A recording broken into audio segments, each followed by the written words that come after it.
continuar o nosso estudo do livro de Daniel, capítulo 8 e uma parte do capítulo 9. Isto porque na próxima segunda-feira vamos começar a falar das 70 semanas de Daniel.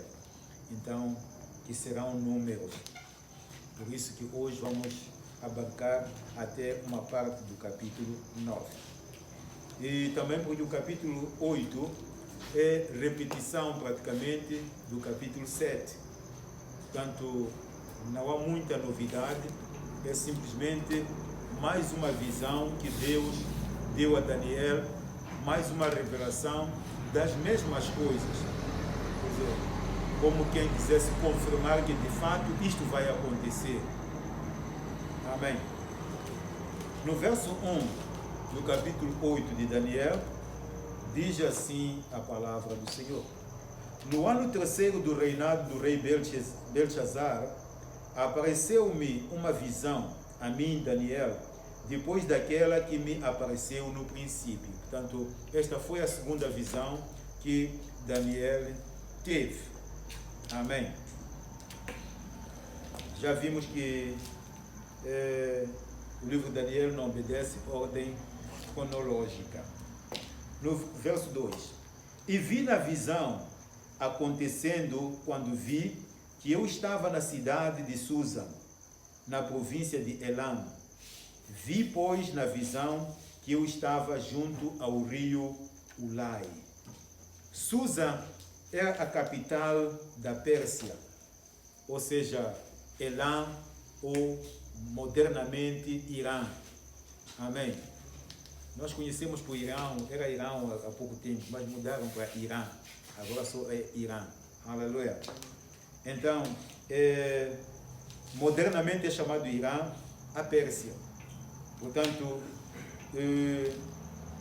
Daniel não estava em Susa, não estava na capital da Pérsia, mas ele teve uma visão onde ele estava na Pérsia. Amém. Naquela visão. Foi ali que teve a história de Neemias e de Esther, nessa cidade de Susa. Portanto, se nós formos a ler o livro de Esther, vamos compreender que ela ocorreu em Susa. Amém. Portanto, aconteceu na Pérsia, aconteceu no atual Irã, aquela história de Esther. Conhecem a história? A rainha Vasti, quando ela perde o trono, depois Esther é que vai lá, é tomada como rainha. Depois a história de Mardoqueu, a tentativa de Anã destruir os judeus. Depois a Esther é que vai interceder ao rei. Enfim, toda aquela história. Portanto, tudo isso ocorreu em Susa. O rio Ulai é modernamente chamado Shapur. Amém. São coisas que existem. No verso 3 e 4. E levantei os meus olhos e vi, e eis que um carneiro estava diante do rio, o qual tinha duas pontas, e as duas pontas eram altas, mas uma era mais alta do que a outra, e a mais alta subiu para o último. Vi que o carneiro dava maradas para o ocidente, e para o norte, e para o meio-dia, e nenhum dos animais podiam estar diante dele, nem havia quem pudesse livrar-se da sua mão. E ele dizia conforme a sua, fazia conforme a sua vontade, e se engrandecia. Amém. Vamos ver o verso 20, que é a explicação deste verso aqui, desses dois versos. Aquele carneiro que viste com duas pontas são os reis da Média e da Pérsia. Amém. Média e Pérsia. Nós vimos que os dois reinos, os dois reis, o rei da Média e o rei da Pérsia, se uniram para destruir a Babilônia. Mas depois, o rei persa, é isto mesmo, o rei persa, que é Ciro, se levantou ou se rebelou contra o rei da Média. Amém. E governou Média e Pérsia. Amém? Portanto, esta ponta que subia. A explicação que nós temos no verso 20. Isto aconteceu no ano 550 a.C. Amém? 5 a 8. Verso 5 a 8. E estando eu considerando, eis que um bode vinha do ocidente sobre toda a terra, mas sem tocar no chão. E aquele bode tinha uma ponta notável entre os olhos. E dirigiu-se ao carneiro que tinha as duas pontas, ao qual eu o tinha visto diante do rio, e correu contra ele com todo ímpeto da sua força.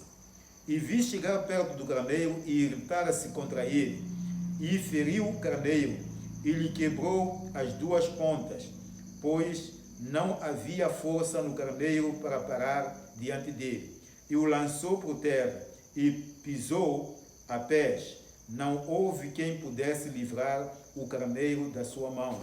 E o bode se engrandeceu em grande maneira, mas estando na sua maior força, aquela grande ponta foi quebrada, e subiram no seu lugar 4, também notáveis para os 4 ventos do céu. Portanto, vamos ver o 21 a 22. Mas o bode peludo é o rei da Grécia, e a ponta grande que tinha entre os olhos é o primeiro rei, portanto, Alexandre. O ter sido quebrada, levantando-se 4 em lugar dela, significa que 4 reinos se levantarão da mesma nação, mas não com a mesma força. Portanto, o chifre do bode é Alexandre, o chifre que quebrou aquele carneiro. Aleluia!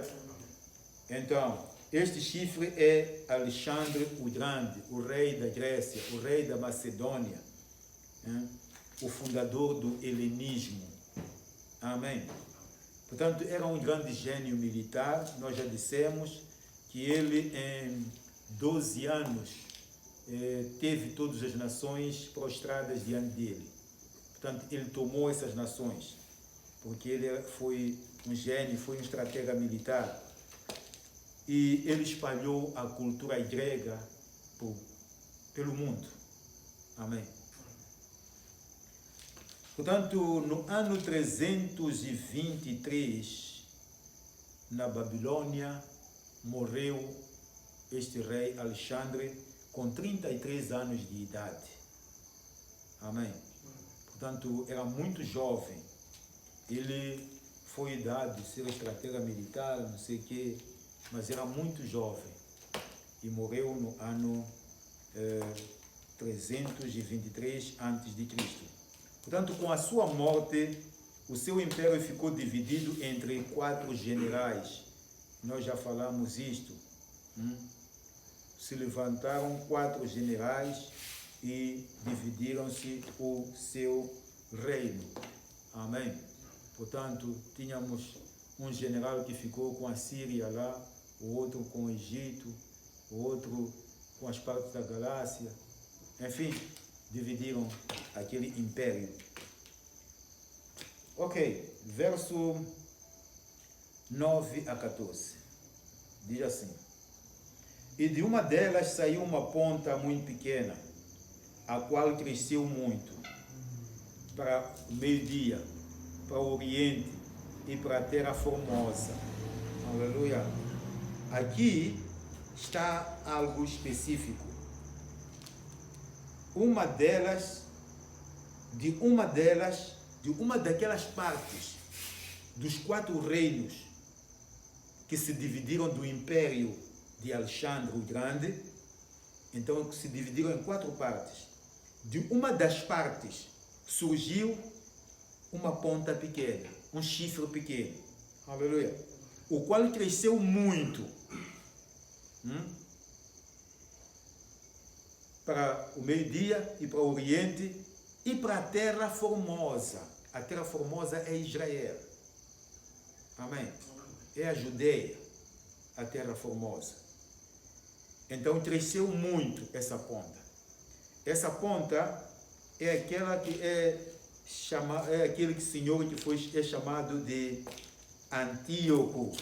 Epifanes, um síriaco. Aleluia. Então ele surgiu da Síria. Vamos perceber o que ele fez. E se engrandeceu até o exército do céu, e alguns do exército e das estrelas deitou por terra e os pisou. E se engrandeceu até o príncipe do exército, e por ele foi tirado o contínuo sacrifício, e o lugar do santuário foi lançado por terra, e o exército lhe foi entregue com sacrifício contínuo por causa das transgressões, e lançou a verdade por terra, fez isso e prosperou.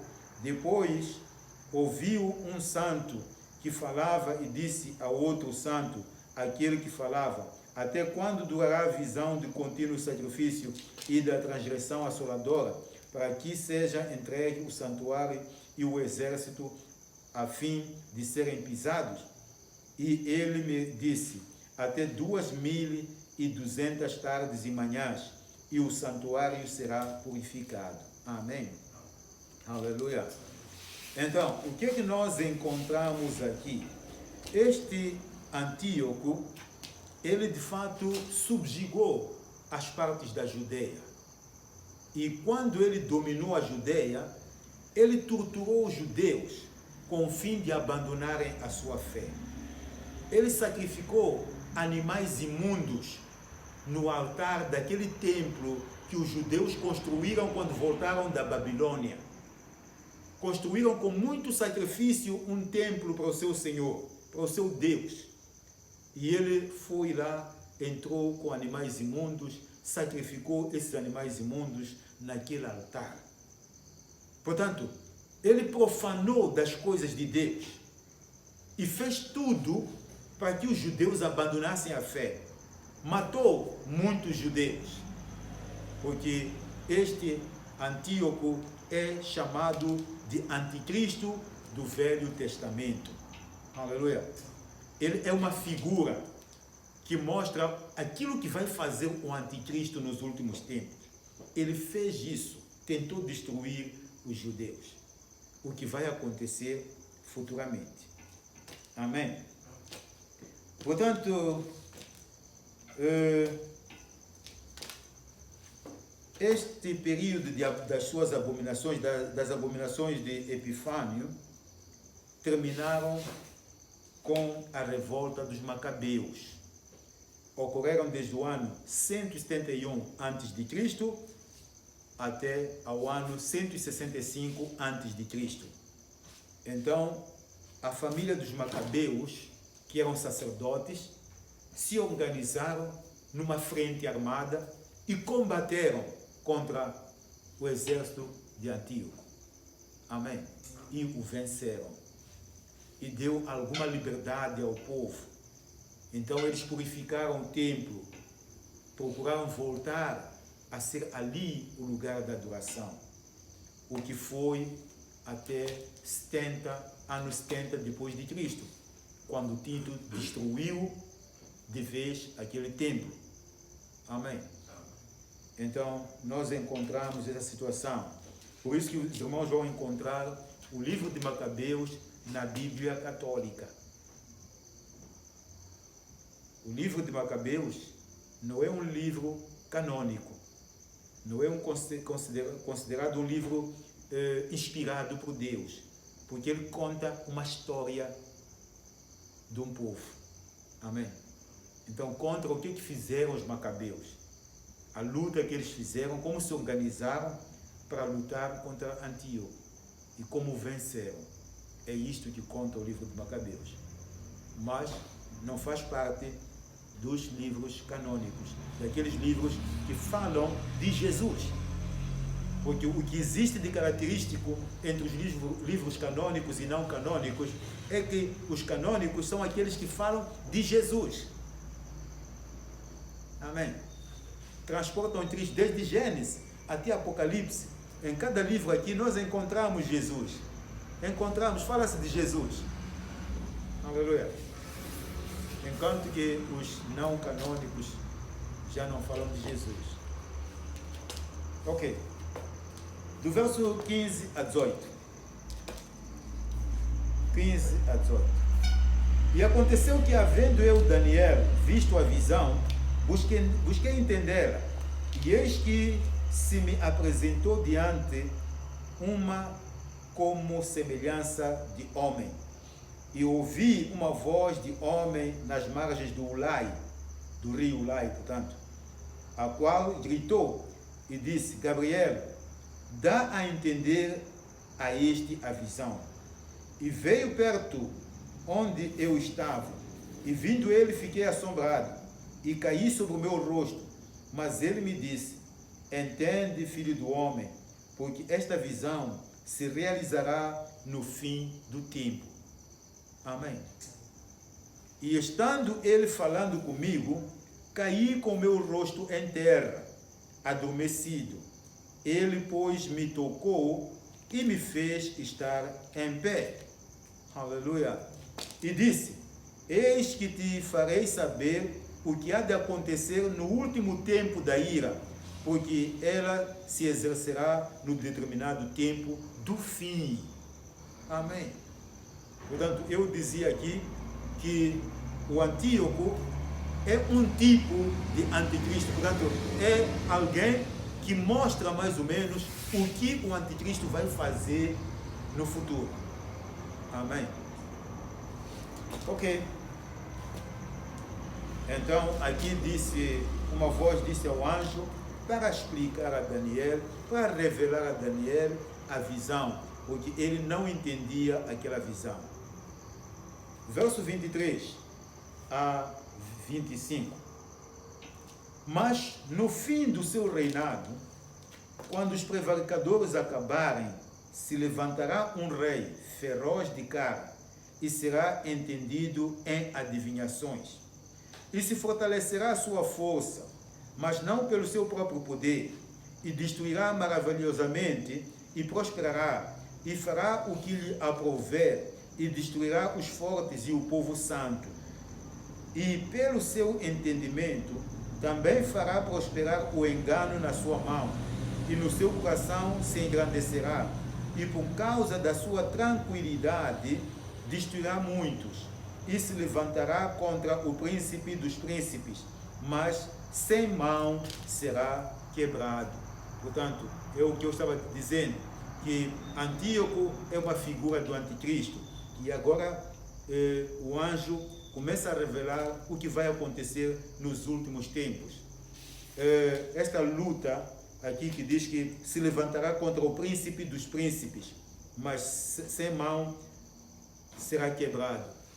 Isso aqui só pode acontecer com Jesus, o príncipe dos príncipes, o Senhor dos senhores, o Rei dos reis. Amém. Só Jesus. Aleluia. Não podia ser com Antíoco. Portanto, isso é algo que vai acontecer nos últimos tempos. Sem mão será quebrada, porque esta batalha será Deus quem vai fazer. Quando o anticristo se levantar, vai destruir Israel. Vai destruir o exército israelita. Israel vai se sentir a nora. Não vai ter como resistir mais. Israel vai buscar a face do Senhor, vai orar. E quando orar, aí se manifestará o Senhor e lhe dará a vitória. Amém. Aleluia. Sem mão de homem, Deus vai intervir e vai dar vitória a Israel. Isto é que vai acontecer nos últimos tempos. O que é que isto quer nos dizer a nós? Que nós temos que estar preparados, meus irmãos. Percebemos agora, eu tenho falado isto nesses últimos dias. Aquilo que Israel está a fazer, a força, a capacidade militar que Israel está a mostrar ao mundo, está sendo temido por todas as nações. O Irã, há pouco tempo, atacou Israel. Mas o que aconteceu? Israel mostrou que era muito bom a defender-se. Não sofreu com 300 mísseis e drones que o Irã disparou contra Israel. Tudo foi anulado. Aleluia. Amém. Poucos desses mísseis, poucos, não sei se 1 ou 2 ou 3 só, que caíram em terra israelita. O resto foi destruído no ar. E caiu em terra israelita, onde não puderam fazer muitos estragos também. Portanto, mostrou a sua capacidade. O Irã gastou dinheiro, porque fazer armas é dinheiro. Gastou dinheiro e não fez nada. O ataque não surtiu efeito nenhum. Neste momento, de certeza que os iranianos sentam e dizem, ok, temos que estudar bem. Não é possível nós enfrentarmos Israel. Então, isto começa a preparar os corações dos homens naquilo que vai acontecer, a união que o anticristo vai conseguir, quando vai reunir nações e dizer, juntos podemos. Aleluia. Amém. Nenhuma nação individualmente vai conseguir derrubar Israel. Mas se nós nos juntarmos, vamos conseguir fazer alguma coisa. E essa é a altura da manifestação do anticristo. Ele é que vai unir essas nações. Ele é que vai dirigir essa guerra contra o príncipe dos príncipes. E vai ser vencido porque essa batalha é de Deus. O que é que isto quer nos dizer? Meus irmãos, minhas irmãs, vamos nos preparar para o dia do Senhor. Amém? Vamos nos preparar para o dia do Senhor. Porque não sabemos. O que sabemos nós é isto. Nós, a igreja do Senhor, os salvos, não hão de ver o anticristo. Não vão sofrer a grande tribulação. Portanto, não vão passar esses dias. A igreja do Senhor, aqueles que creem e são fiéis ao Senhor, serão arrebatados. Aleluia. Antes do anticristo se manifestar. Amém. Será arrebatada a igreja do Senhor. O Espírito Santo vai sair do mundo. Porque o que faz com que o anticristo não se manifeste agora é o Espírito Santo que ainda continua no mundo. É a igreja do Senhor que ainda está no mundo. Mas quando a igreja foi retirada e o Espírito Santo sair, então o anticristo vai se manifestar. Agora, quando é que a igreja vai sair? A qualquer momento. Aleluia. Devemos ficar preparados. Às vezes nós queremos dar um pouco de esticadas. Deixa-me passear um pouco, deixa-me brincar um pouco, estamos a perder tempo. Porque não sabemos o dia nem a hora. Isso vai acontecer a qualquer momento. O aviso é aquilo que estamos a ver. Tudo está mostrando que estamos no fim dos tempos. Porque agora vamos se organizar para fazer essa batalha contra Israel. Então já estamos a ver as circunstâncias estão a acontecer. Então nós é que temos que ser espertos e começarmos a trabalhar a nossa vida para sermos de acordo com a imagem de Cristo Jesus. Amém? Ok. No verso 26, 27. E a visão da tarde e da manhã que foi dita é verdadeira. Tu, porém, cerra a visão, porque só daqui a muitos dias se cumprirá. Se falamos de este livro ter sido escrito mais ou menos há 500 anos antes de Cristo, quer dizer, 490 e tal, né? 500 anos antes de Cristo, que foi escrita essa visão. E o anjo diz, não é de agora o cumprimento dessa visão. Sela este livro. Aleluia. Isto é para os últimos dias, para os últimos tempos que vai se cumprir. Então podemos crer que de fato vai acontecer. Amém. Se tudo está acontecendo o que Deus disse para Israel, então vai acontecer. Israel, meus irmãos, é uma terra deserta aquela ali. Israel é um deserto. Israel não tem recursos minerais. Israel não tem nada. Amém. Mas é do nada onde Deus colocou uma potência que discute com o mundo, discute com as potências mundiais. Estão a perceber isso?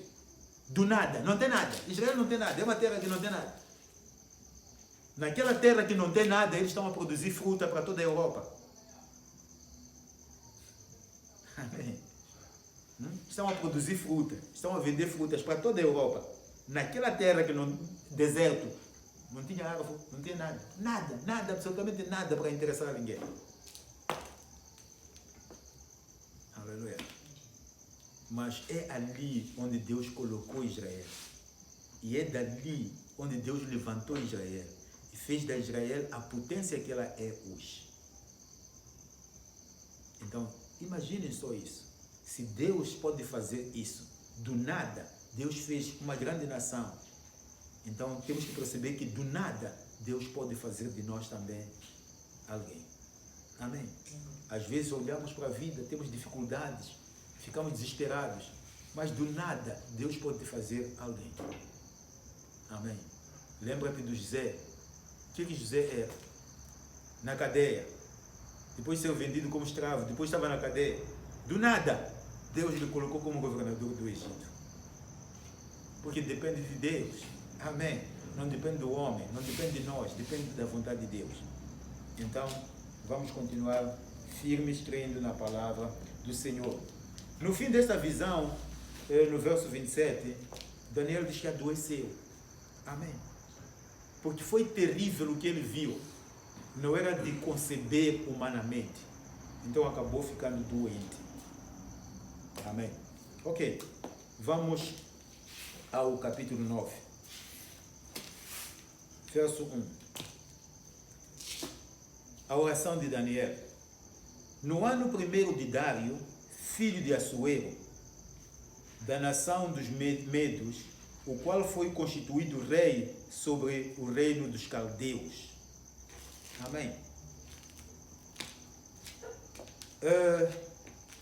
Não sei se estão a perceber a ligação que existe da Bíblia. Aquilo está sendo falado aqui, estamos a falar de Dário, filho de Assuero, Assuero que era o rei de Susan, não sei quantos. Estão a ver a ligação que existe. Às vezes pensamos que a Bíblia não tem ligação. Não, tem ligação, todos os livros da Bíblia têm ligação. Isto tem ligação com Neemias, Esdras, Esther, tudo isso está ligado. Porque Neemias, Esdras são depois de Daniel. Amém? Surgiram depois de Daniel. Ok. E diz que no primeiro ano de Dário, portanto, o Império Babilônico já havia caído. Dário estava a governar no seu primeiro ano. Então, o que aconteceu? Vamos ver o verso 2.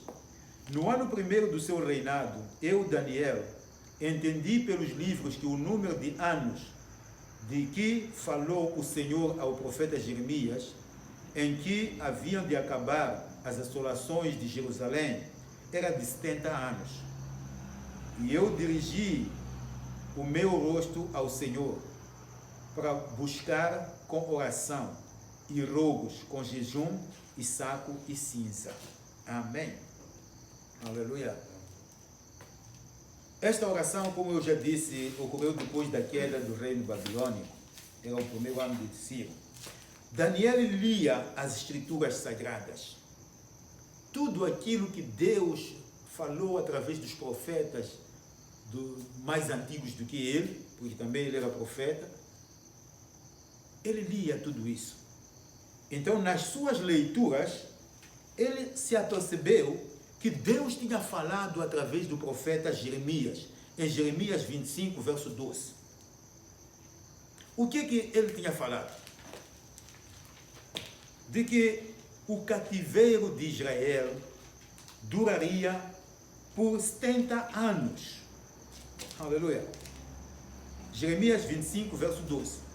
Acontecerá, porém, que quando se cumprirem os 70 anos, visitarei o rei da Babilônia, e esta nação, diz o Senhor, castigando a sua iniquidade, e a da terra dos caldeus, farei deles uns desertos perpétuos.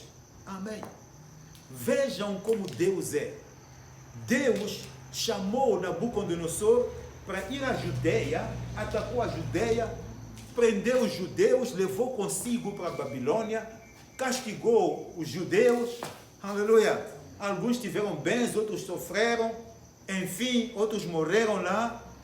Mas tudo isto, Deus diz que depois dos 70 anos, ele havia de visitar a Babilônia. Amém. Havia de amaldiçoar a Babilônia e havia de livrar o seu povo. Aleluia. já havia sido falado nas profecias. Jeremias já havia falado isso. E agora Daniel vai ler isto num dos livros do profeta Jeremias. Ei, eram 70 anos e nós já estamos aqui na Babilônia há 70 anos. Aleluia! Já estamos há 70 anos aqui. Então significa que já chegou a fase de nós sairmos daqui. E o que é que Daniel faz? Vai ao Senhor, dirige-se ao Senhor com jejuns, saco e cinza e rogos. Ele ajoelha-se, busca a face do Senhor. Senhor Deus, os 70 anos já se cumpriram. Aleluia! Se já se cumpriram os 70 anos, então liberta-nos daqui. Amém. Podemos perceber aquilo que a Bíblia diz em 1 João 5, 14 e 15. Quando nós oramos, pedimos alguma coisa segundo a vontade de Deus, Deus faz. Amém. Aleluia. Então, Daniel percebeu qual é a vontade de Deus, porque Deus já havia falado que eram 70 anos na Babilônia. Então, Daniel percebeu que esta é a vontade de Deus. Por isso que ele orou. Aleluia. Amém. Ele orou. E Deus respondeu a sua oração, porque ele fez uma oração segundo a vontade de Deus. Por isso que o conhecimento das Escrituras Sagradas é importante, para nós percebermos o que Deus diz de nós. O que nós devemos pedir a Deus. Aqui, Daniel está a ir a Deus dizer: Senhor, cumpra aquilo que tu disseste. A oração de Daniel é só isso. Cumpra aquilo que tu disseste. Aleluia. E Deus cumpriu. Um só homem. Não foram 2, 3, 4 que estavam a orar. Não, foi Daniel. Aleluia. Amém. Quando é a vontade de Deus, você sozinho pode mudar as circunstâncias deste distrito. Você sozinho pode mudar as circunstâncias de Moçambique. Se você perceber a vontade de Deus e você ir buscar essa vontade de Deus, ir a Deus dizer: Senhor, cumpra a sua vontade, vai acontecer. Amém. Por isso que é essencial nós lermos as Escrituras para percebermos qual é a vontade do nosso Deus. 4 a 14.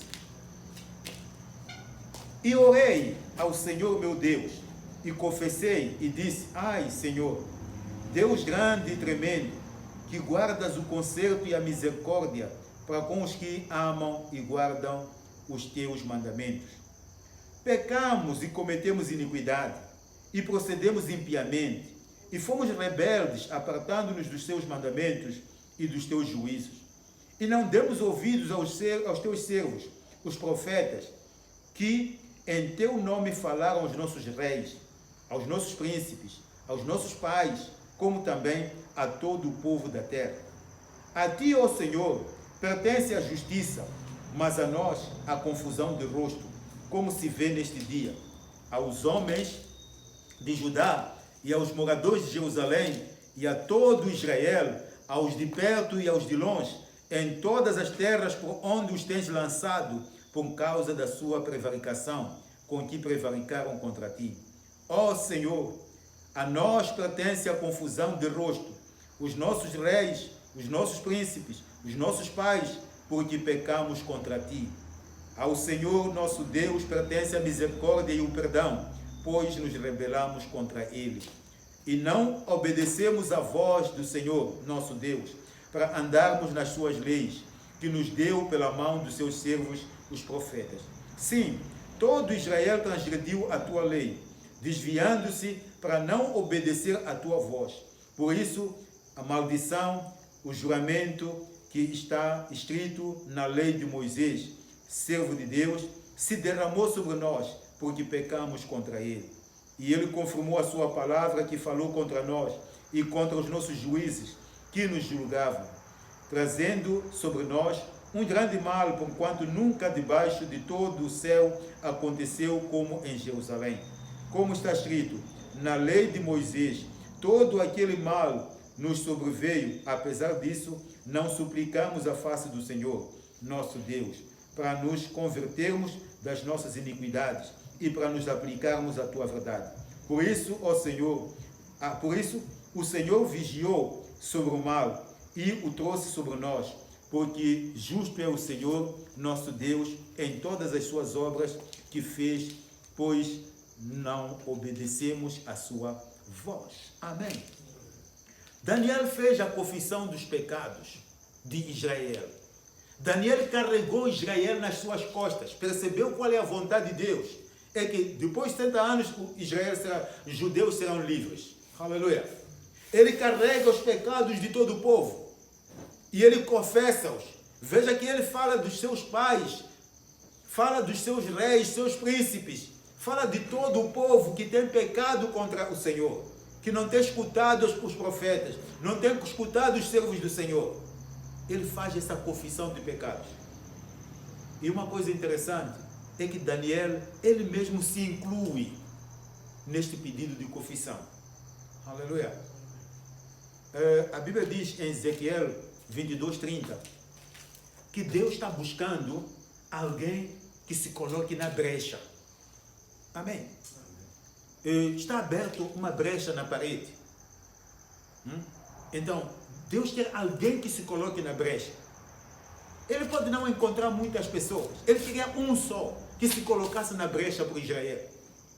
E Daniel apareceu na brecha por Israel. Aleluia. Ele estava lá. Ele percebeu que a vontade de Deus é libertar Israel depois dos 70 anos. Então ele coloca-se na brecha. Ele carrega tudo que Israel tinha e ele vai a Deus. Humilha-se perante Deus. Porque a Bíblia diz também que se o meu povo se humilhar, aleluia, e buscar a minha face, em 2 de Crônicas 7:14, eu os perdoarei e sararei a sua terra. Aleluia. E é isto que Daniel fez. Buscou ao Senhor, segundo a vontade de Deus. Aleluia. Ele confessou os pecados. Ele pediu para que Deus misericordioso se manifestasse. Amém. E Deus ouviu a sua oração. Verso 15-19. Deus ouviu a sua oração. 15-19. Na verdade, ó Senhor, nosso Deus, que tiraste o teu povo da terra do Egito com mão poderosa e ganhaste para ti nome, como se vê neste dia. Pecamos, obramos impiamente. Ó Senhor, segundo todas as tuas justiças, aparte-se a tua ira e o teu furor da tua cidade de Jerusalém, do teu santo no monte. Porquanto, por causa dos nossos pecados e por causa das iniquidades de nossos pais, tornou-se Jerusalém e o teu povo um opróbrio para todos os que estão em redor de nós. Agora, pois, ó Deus nosso, ouve a oração do teu servo e as suas súplicas, e sobre o teu santuário assolado, faze resplandecer o teu rosto por amor do Senhor. Inclina, ó Deus meu, os teus ouvidos e ouve. Abre os teus olhos e olha para a nossa desolação e para a cidade que é chamada pelo teu nome, porque não lançamos as nossas súplicas perante a tua face,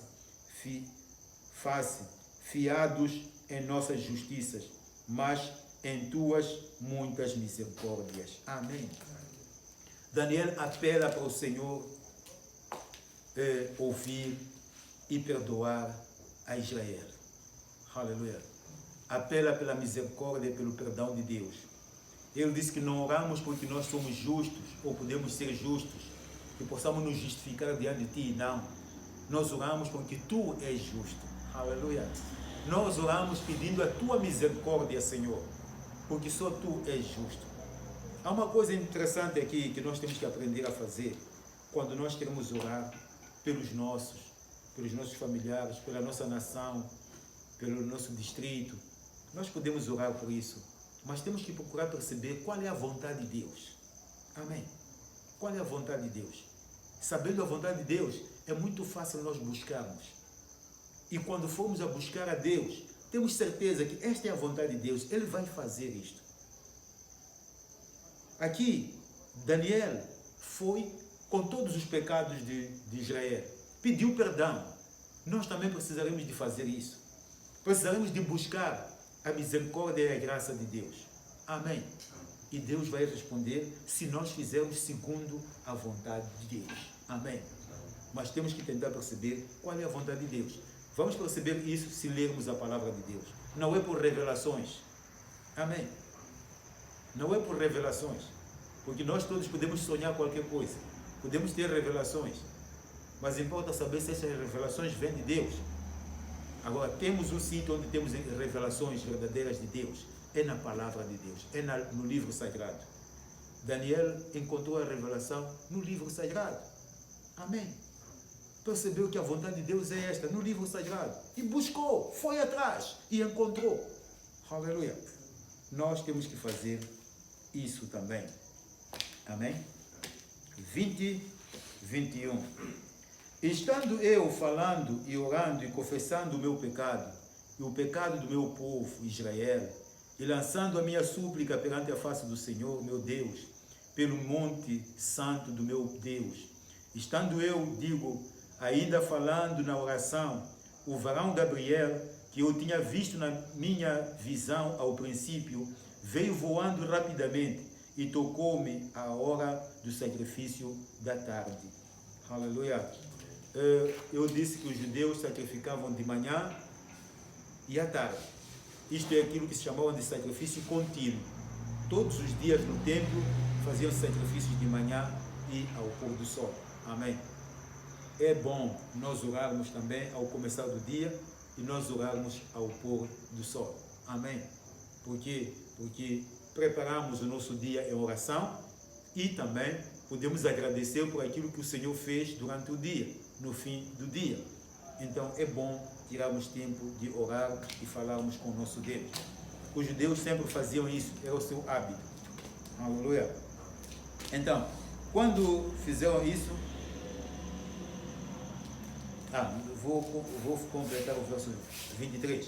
No princípio das tuas súplicas saiu a ordem, e eu vim para tu declarar, porque és muito amado. Toma, pois, bem sentido na palavra e entende a visão. Aleluia. É coisa interessante quando o anjo do Senhor chega e diz que tu és muito amado de Deus. Aleluia. Amém. Tu és muito amado do Senhor. Só perceba esta dimensão. A vida que Daniel levava. Aleluia.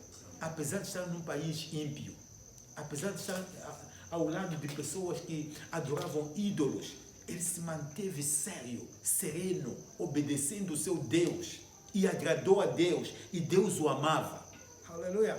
O anjo diz que Deus te ama, muito amado do meu Senhor. Amém.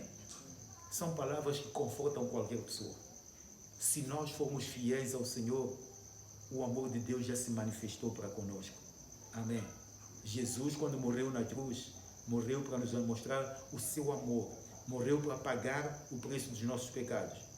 Se nós respondermos fielmente ao Evangelho, com fé, então este amor também vem a nós. O problema é santificarmos as nossas vidas. O problema é tirarmos tudo aquilo que é nocivo, separarmos de tudo aquilo que não deve estar lá. Amém. Vara a tua vida, tira o que é pecado, tira qualquer coisinha que seja parecido com pecado, deixa fora e procura andar pelo caminho santo. E serás amado do Senhor. Amém. Portanto, enquanto Daniel orava, ele diz que o anjo Gabriel veio para lhe fazer sábio e entendido, para lhe dar a explicação da visão, para que ele pudesse entender perfeitamente o que Deus queria revelar. Amém. Portanto, na próxima segunda-feira vamos falar das 70 semanas de Daniel. Hoje vamos parar aqui e a única coisa que eu quero deixar com os irmãos é que nós temos que estar preparados. A qualquer momento vai acontecer o arrebatamento. Se nós nos distrairmos, vamos ficar. E alguns de nós vão chorar arrependidos e dizer, Se eu soubesse, eu teria crido neste evangelho. Se eu soubesse, eu teria seguido aquele pastor ali que eu achava que é antiquado, é atrasado, não sei o quê. Porque de certeza que se fosse talvez um branco a falar o que estou a falar, muitos seguiriam. Mas como somos negros todos, as pessoas olham e dizem, esse aí, onde é que aprendeu isso? Aleluia. Mas a verdade é uma. Nós podemos nos arrepender mais tarde. O tempo é este de prepararmos a nossa vida. O tempo é este de deixarmos de brincar. O tempo é este de sermos sérios diante do Senhor. Vamos varrer a nossa vida, vamos limpar a nossa vida. Sem a santificação, ninguém verá o Senhor. Amém. Sem a santificação, ninguém verá o Senhor. Então, podemos passar o tempo a vir à igreja, para depois o Senhor dizer, afastem-se de mim, não vos conheço. Então, isso não tem interesse. Vamos ser sérios, vamos nos juntar ao Senhor, porque estamos nos últimos dias. Pior ainda, estamos nos últimos dias. A qualquer momento a igreja vai ser arrebatada. Fique preparado. Amém. Deus abençoe, vamos levantar, vamos orar.